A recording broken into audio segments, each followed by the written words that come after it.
Jaffa, Jaffa, Jaffa, Jaffa. Jaffa, Jaffa, Jaffa, Jaffa. McVitie's Jaffa Cakes. Is Jaffa the Gaffer in your house?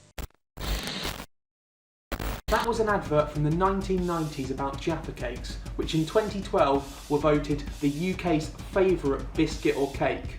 But are they a biscuit or a cake?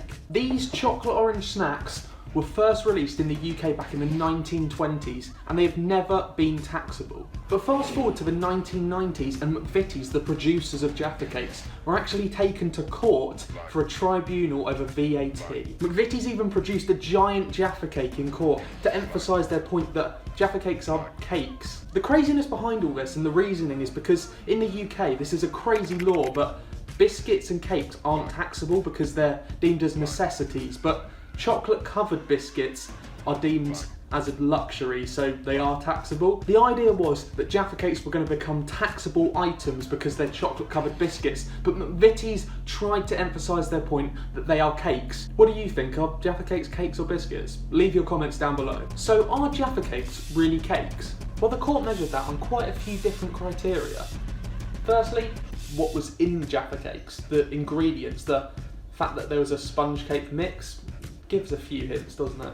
The Jaffa Cake's texture was taken into account, which again is cakey, so again probably a little bit of a hint there. The ratio of the, and I'm quoting directly here, the cake-like body was substantial as part of the Jaffa Cake. Again, cake-like body, I have quoted that. That gives a little bit of a hint, don't you think? The stale outcome of the product was actually something else that was taken into account, which is actually quite interesting. Now, if a biscuit goes stale, it goes soft, doesn't it? But if a cake goes stale, it goes hard.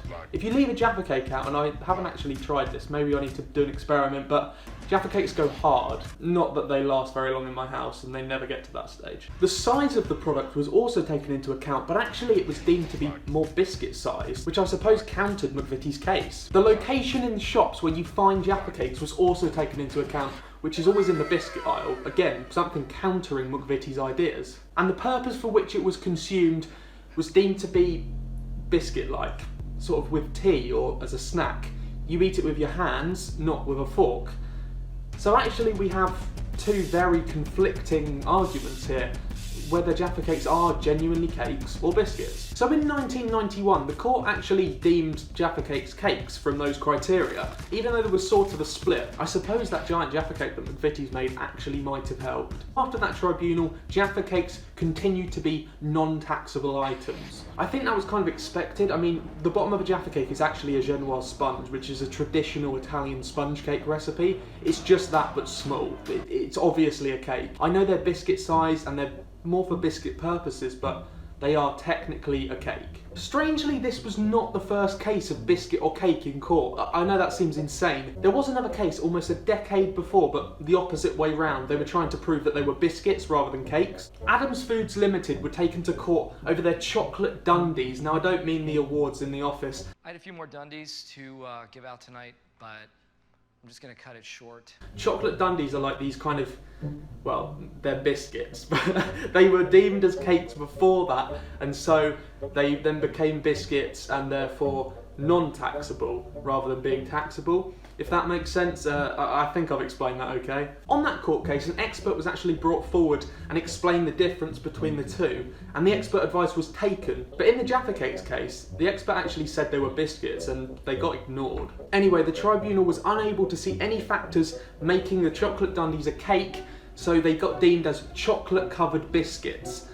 Again, it kind of makes sense, they do look more like biscuits. All in all, because the UK have this insane law that biscuits aren't taxable but chocolate-covered biscuits are, well, legally, Jaffa Cakes are cakes. By the way, at the moment you can actually get a free box of Jaffa Cakes on the Shop Me app, and if you haven't seen the Shop Me app, go and watch my video. It was done quite recently, and it's basically an app that's free and you can get free food on it. It's insane if you don't sign up for it. If you use my referral code, you also get a free can of Pringles. So if you literally go and watch this video, you go and download the Shop Me app using my referral code, you get a free can of Pringles and a free box of the new flavour of Jaffa Cakes, black currant.